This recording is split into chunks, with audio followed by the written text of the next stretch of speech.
السلام علیکم، capital talk میں خوش آمدید۔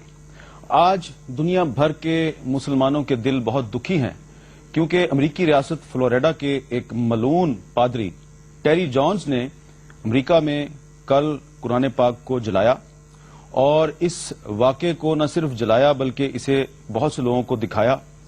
اور افسوس اس بات کا ہے کہ امریکی صدر اوباما، جنہوں نے پچھلے سال اس ملعون شخص کو قرآن پاک جلانے سے روکا تھا، اس مرتبہ 2011 میں وہ اسے روکنے میں ناکام رہے اور اس نے سرعام قرآن پاک کی توہین کی، اور امریکی حکومت صرف منہ دیکھتی رہ گئی ٹیری جونز کا۔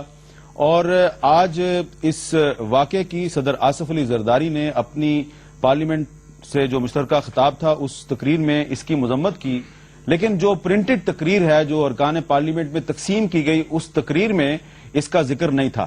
ہماری اطلاع یہ ہے کہ آخری وقت میں وزیر قانون بابر اعوان نے یہ جو مذمت ہے قرآن پاک جلانے کے واقعے کی، اسے آخری وقت میں شامل کروایا۔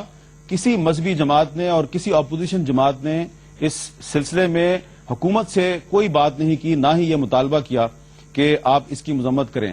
اور بابر اعوان صاحب نے ٹیری جونز کو چیلنج بھی کر دیا ہے کہ قرآن کی حقانیت پر وہ اس کے ساتھ دنیا کے کسی بھی ملک میں کسی بھی شہر میں اس کے ساتھ مناظرہ کرنے کے لیے تیار ہیں۔ لیکن سوال یہ پیدا ہوتا ہے کہ اگر امریکہ کا ایک جاسوس ریمنڈ ڈیوس پاکستان میں گرفتار ہو جائے تو امریکی حکومت پاکستان کے ساتھ ٹرائی لیٹرل ٹاکس کو ملتوی کر دیتی ہے۔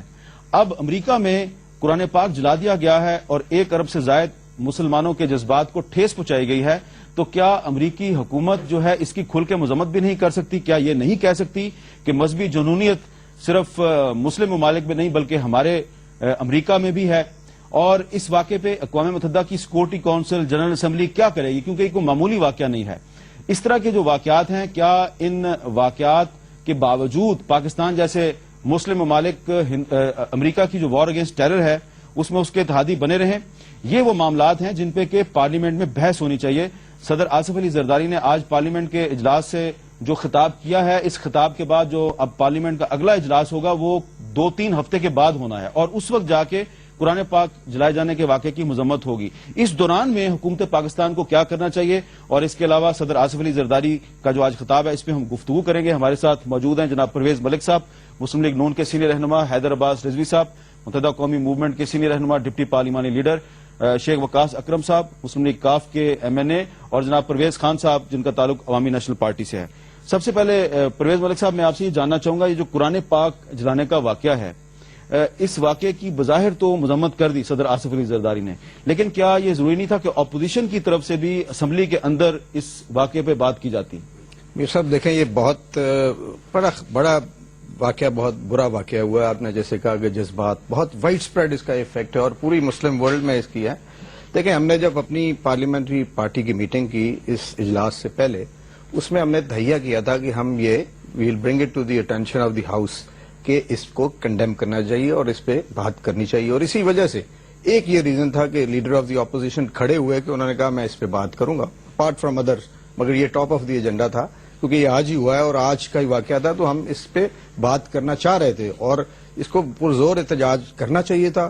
حکومت کا بھی یہ فرض تھا کہ اگر ایسی بات تھی تو ہاؤس بزنس کمیٹی میں یا کسی طرح ہمیں اس ایجنڈے کی پہلے اطلاع ہوتی تو ہم یقینی طور پہ اس پہ ڈیفینیٹلی اس میں ہم پورا حصہ ڈالتے اور اس کو کنڈیمنیشن میں بالکل ایکسٹریم سچویشن میں لے کے جاتے۔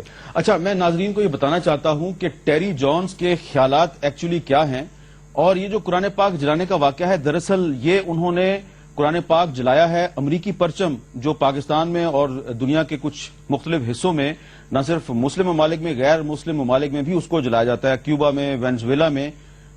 ان جو واقعات ہیں کہ امریکی پرچم آپ جلاتے ہیں، ان واقعات کا رد عمل اسے کہا جا رہا ہے، کیونکہ ٹیری جونز نے جو ویڈیو جاری کی ہے اس ویڈیو میں اس نے امریکی پرچم کو جلاتے ہوئے بھی دکھایا ہے۔ اس کے خیالات ذرا مختصراً دیکھیے گا کیا ہیں۔ جو واقعہ ہے قرآن پاک جلانے کا وہ ہم آپ کو نہیں دکھائیں گے، صرف اس کے خیالات دکھائیں گے۔ We believe it is our constitutional right to stand up and say our opinion.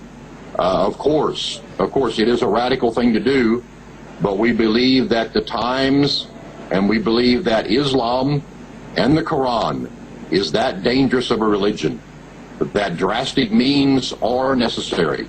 Well, I believe it's Islam's mission to dominate the world, to replace local governments to replace the Constitution of the United States with Sharia law.